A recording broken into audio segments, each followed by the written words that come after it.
पाश्चात्य संस्कृति। पाश्चात्य संस्कृति का अर्थ हमने दिया, कोई देश अपनी खुद की संस्कृति नहीं बना रहा है, जो अनादिकाल से चला आ रहा है उसी से जी रहा है। रोटी, कपड़ा और मकान, ये 3 लक्ष्य विश्व की हर संस्कृति में थे। दार्शनिकों ने निर्णय किया कि ये कोई अर्वाचीन संस्कृति नहीं है, ये तो पाश्चात्य संस्कृति। पाश्चात्य संस्कृति का अर्थ है ये तो हमेशा से चलता आया है। भूख लगी रोटी खाना, कपड़े पहनना, रहने को मकान चाहिए, ये संस्कृति नहीं है, ये तो जीवन है, ये तो जीवन की आवश्यकता है। इसलिए सारे दार्शनिकों ने विश्व की पूरी संस्कृति को पाश्चात्य संस्कृति नाम दिया। चीन, अमेरिका, रूस, भले परस्पर में दुश्मन है, लेकिन उनकी संस्कृति एक। लेकिन जब भारत देश के नाम आया तो भारत देश के लिए उन्होंने कहा किसी से मैचिंग नहीं की, क्योंकि हमारी भारतीय संस्कृति वहाँ से शुरू होती है जहाँ से सारी दुनिया खत्म हो गई। सारी दुनिया का सोच खत्म हो गया। वो लोग इसी को चरम सुख मानते हो। हमारे यहाँ कहते हैं नहीं, ये समस्या का समाधान है। हमारी संस्कृति आदर्श से शुरू होती है। हमारी संस्कृति रोटी, कपड़ा, मकान से शुरू नहीं होती, ये तो समस्या का समाधान है। हमारी संस्कृति शुरू होती है संस्कारों से। तब भारत देश को विवेकानंद जी जब विदेश गए, उन्होंने बोला कि माता और बहन, जब सारे जितने पाश्चात्य लोग खड़े थे, सबने कहा लेडीज एंड जेंटलमैन। सब भारतीय व्यक्ति जब खड़े हुए तो उनका माता, सारे जितने विश्व के दार्शनिक बैठे थे सब हंस गए, बोले ये है भारतीय इडियट। दुनिया में आज तक किसी ने 2 माताओं से जन्म नहीं लिया। हर व्यक्ति का जन्म 1 माँ से होता है। और ये कह रहा है माता हो। तो किसी ने प्रश्न कर दिया, भारत में लोग कितनी माताओं से जन्म लेते हैं? तो हमारे भारतीय व्यक्ति ने क्या जवाब दिया, तुम नारी की बात कर रहे हो, हमारा देश तो वो है जो धरती को भी माता मानता है, नदी को भी माता मानता है। विश्व का एक भी देश नहीं है जो अपने राष्ट्र को माता कहता है। कोई भी विश्व का, आप लोग नेट वगैरह में कभी देख लेना, कोई भी विश्व का देश अपनी धरती को माता नहीं कहता। लेकिन हमारा देश भारत को क्या कहता है? माता। वंदे मातरम, ये हमारा विश्व में सबसे अनोखा नारा है। वंदे मातरम शब्द जो है हमारे भारत की विश्व में पहचान। जब दार्शनिकों ने ये सब सुना तो उन्होंने कहा भारत की संस्कृति किसी से मैच नहीं खाएगी, इसका नाम रखा जाता है भारतीय संस्कृति। यानी सारा विश्व एक तरफ है और हमारा भारत एक तरफ। 2 ही संस्कृति है विश्व के अंदर, भारतीय संस्कृति और पाश्चात्य संस्कृति। जब ये सारा इतिहास हमने पढ़ा तो बड़ा गर्व हुआ। सभी बच्चों से आप लोगों को देख करके मुझे अपना अतीत याद आया।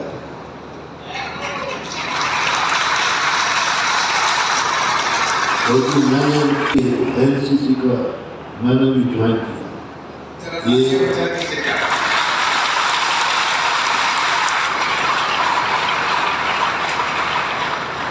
सी सर्टिफिकेट तक चलता है, वो भी प्राप्त है।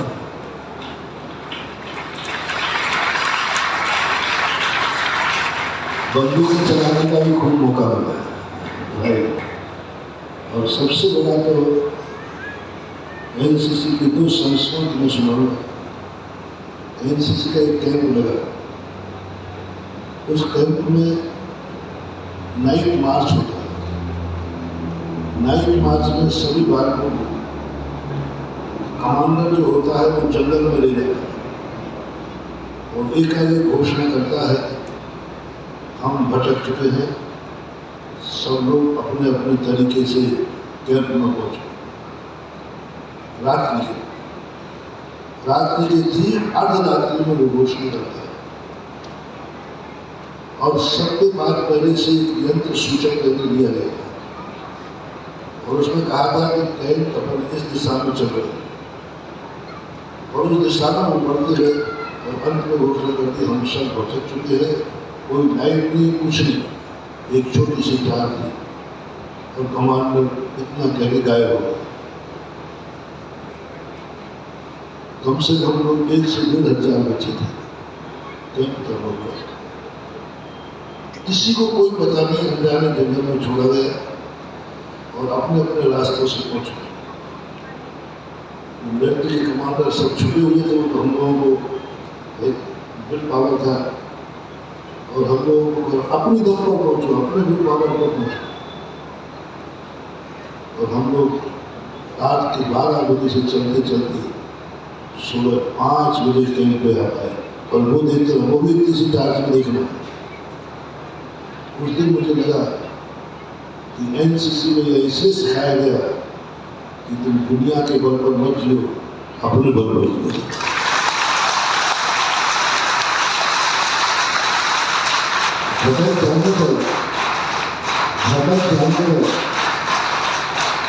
भटक जाने पर किसी से रास्ता बताने का इंतजार मत करो, अपना स्वयं के विवेक से भटके हुए रास्ते को छोड़कर सही रास्ते पे आए। बहुत बड़ा सबक दिया। आज तक मैं उस सीन से आज भी अपनी जिंदगी चला रहा हूँ।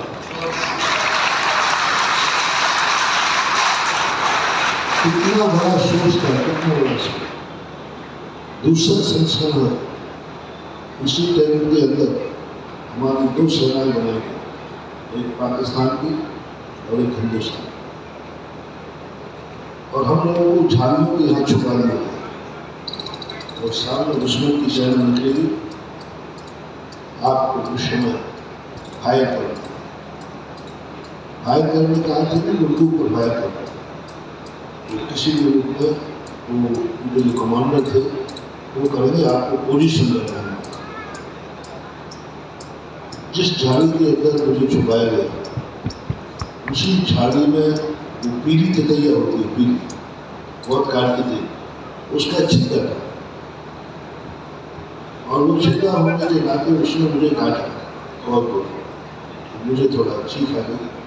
तो कमांडर भी था, मुझको अपने मुँह पकड़ लिया, मुझे शायद चीख उसको भी काटा और उसने हिलने नहीं दिया।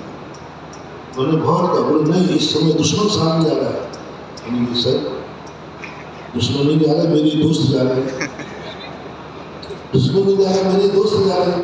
ये तो वैसा कुछ नहीं। वो ततैया काटती रही और जब तक पूरी बटालियन दुश्मन की नहीं निकल गई, हमें हिलने नहीं दिया। जैसे वो निकलने के बाद उन्होंने तो काट ही दिया था। सारे कमांडर मेजर थे, सब बड़े बड़े मिलिट्री थे, सब लोग आकर के मेरे हाथ पहुंचा दिए और इतनी सेवा की कि मैं आज भी उस सेवा को बड़े बड़े और बड़े सिर पे हाथ हुए, बेटा तकलीफ बहुत हुई। मैंने कहा सर क्यों इतना तकलीफ दिया? सामने मेरे दोस्त जा रहे थे, ऐसा नहीं एक पक्ष हमने उठ जाना था। बोले नहीं, आज की भूल देश को बर्बाद कर सकती है। आज की भूल कभी देश को बर्बाद कर सकती है। लहना सेन की उन्होंने कहानी थी, लहना सेन, कैप्टन लहना बहुत पहले जब दुश्मन की सेना सामने से जा रही थी, वो गड्ढे में पड़ा था। यदि वो हाथ देता तो पूरे अपनी सेना खत्म हो गई। खांसी तेज आई, इतनी तेज आई कि आंखें फट गई और खून से उल्टी हो गई, लेकिन वो खांसा नहीं, यानी अपने प्राण दे दिए लेकिन देश के प्राण बचा लिए। तो ऐसे संतों ने सुनाए, उसके बाद आज भी वो बोलने से दुनिया मरो तो मर जाओ, लेकिन जो झंडा हाथ में लिया है उसको नीचे मत करो।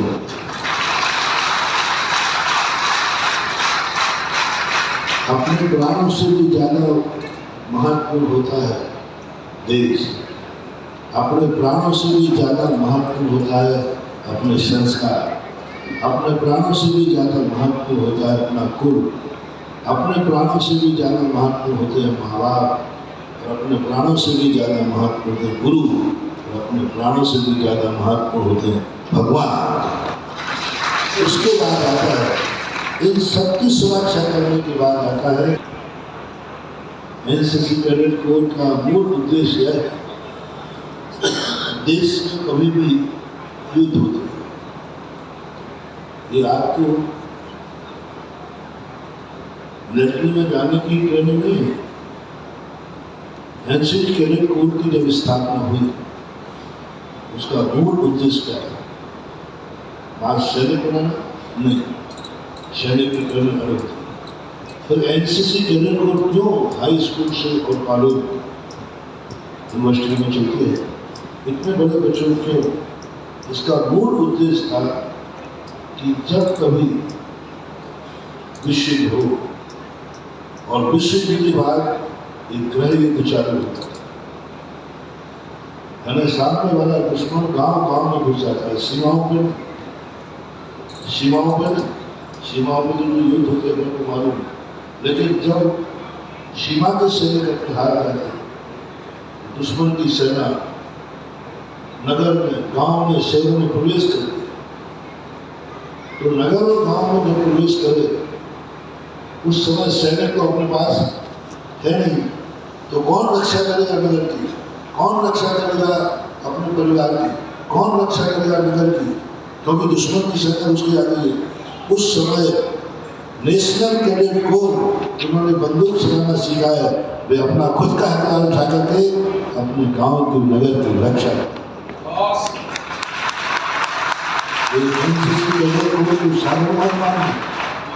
साधन मत मानना, तुम्हारे देश में कभी बेईमानी नहीं करना, इसमें तुम्हारे इससे आजीविका का साधन मत ढूंढना।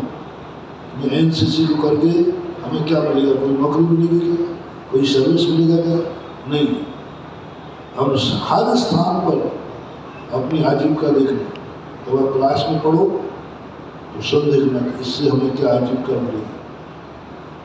जब आप प्रैक्टिकल करें तब आप नौकरी ढूंढना, लेकिन जब एनसीसी पे आओ इसमें आजीविका नहीं देखना, बस ये देखना कि एक दिन हमारा यह एनसीसी कोर्स कभी एक विश्व होगा तो हमारे नगर को बचाने की शक्ति रखता है, अपने परिवार को बचाने की शक्ति।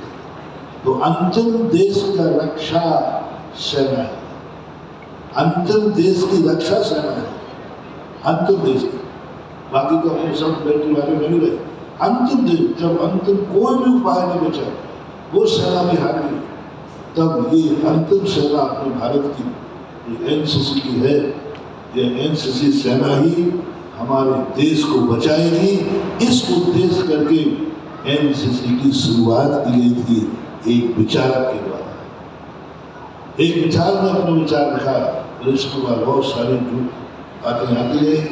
तो हर एनसीसी कैडेट आज ये संकल्प लेके गए कि हम अपनी इस एनसीसी में जो कुछ भी सीख रहे हैं, यह एक दिन हम अपने देश की, अपने गांव की, अपने परिवार की रक्षा करें।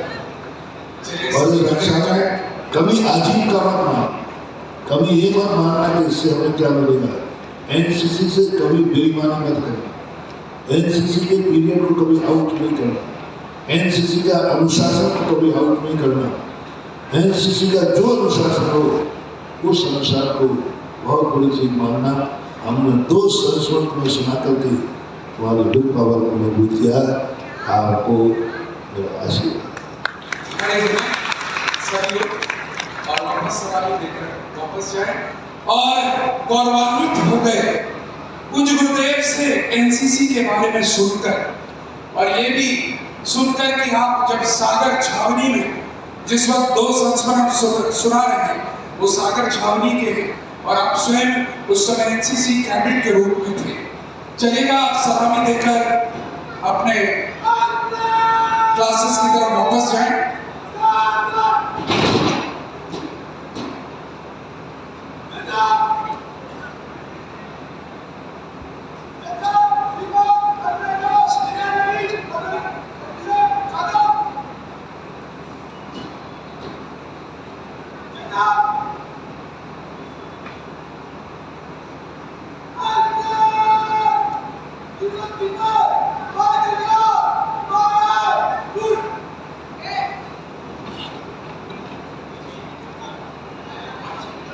ठीक है, दोनों ट्रूप्स आधे दिल से आगे बढ़ सकते हैं। हाँ, अब आप ले लो। रजनी जाएंगे ठीक है, ले लीजिए वापस। जोरदार तालियां आगे इंडियन इंटर कॉलेज के एनसीसी के कैडेट्स कुछ गुरुदेव के 41वें दीक्षा महोत्सव के अवसर पर और 2 अक्टूबर पर अंतर्राष्ट्रीय अहिंसा दिवस में विशेष सलामी के लिए यहाँ पर पधारे थे। और मैं अपने समाज के लोगों से अनुरोध करूंगा जरा जोरदार तालियां सर। और हमारे बीच आज के पुण्यार्चक पधार चुके हैं। संकुला देवी, सौरभ जोई, मदनगंज, किशनगढ़ परवार आकर बात प्रक्षालन करें। अहमदाबाद का किंजल, निमिषा, मनीष, मीनाश, मनाली, कुमारपाल परवा आकर बात प्रक्षालन करें। कानपुर का वीरेंद्र जी, रविंद्र जी, पारस जी, रचित, रीतू, ऋषि,